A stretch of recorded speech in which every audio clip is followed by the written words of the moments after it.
បាទសួស្តីអ្នកទាំងអស់គ្នាស្វាគមន៍មកកាន់គម្ពីរហើយថ្ងៃនេះយើងនឹងរៀន install Skype ហើយនឹងបង្កើតគណនីនៅក្នុង Skype អូខេឥឡូវមុននឹងយើង install យើងអាចចូលទៅក្នុង browser ដើម្បីរកវិធី install Skype អូខេខ្ញុំវាយពាក្យថា how phone ខ្មែរយើងដូរទៅអង់គ្លេស how to install Skype on Arch Linux នៅពេលយើងសួរ Google ពីរបៀបធ្វើអីមួយនៅលើគម្ពីរសូមសួរថារបៀបធ្វើវានៅលើ Arch Linux អូខេអញ្ចឹងនេះគឺជាវិធីដែលគេឲ្យយើង install ហើយមែនតើយើងចង់បានតែឈ្មោះpackage ទេថាតើឈ្មោះវាគេណាអូខេមែនតើគឺ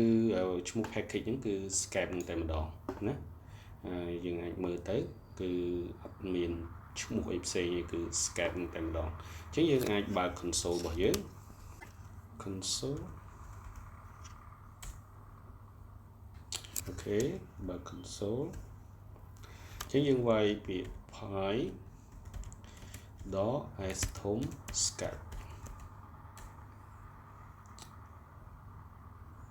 បញ្ចូល password អត់ទាន់ឲ្យចូល password ទេយើង enter វារហូតមកបើវាសួរ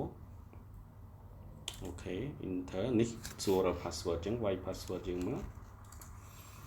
អូខេ enter ទៀតអញ្ចឹងវាកំពុងតែ download ហើយនេះ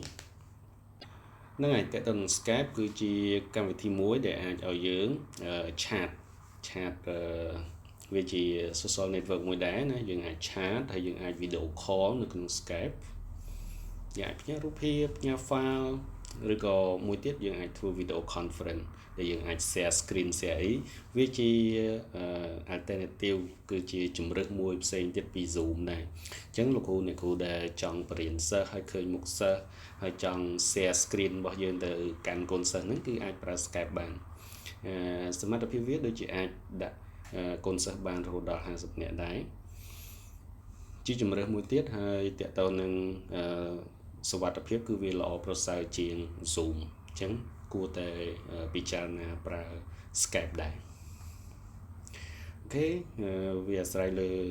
internet ដែរ speed internet របស់ខ្ញុំរៀងខ្សោយជាងវាចំណាយពេលបន្តិចណា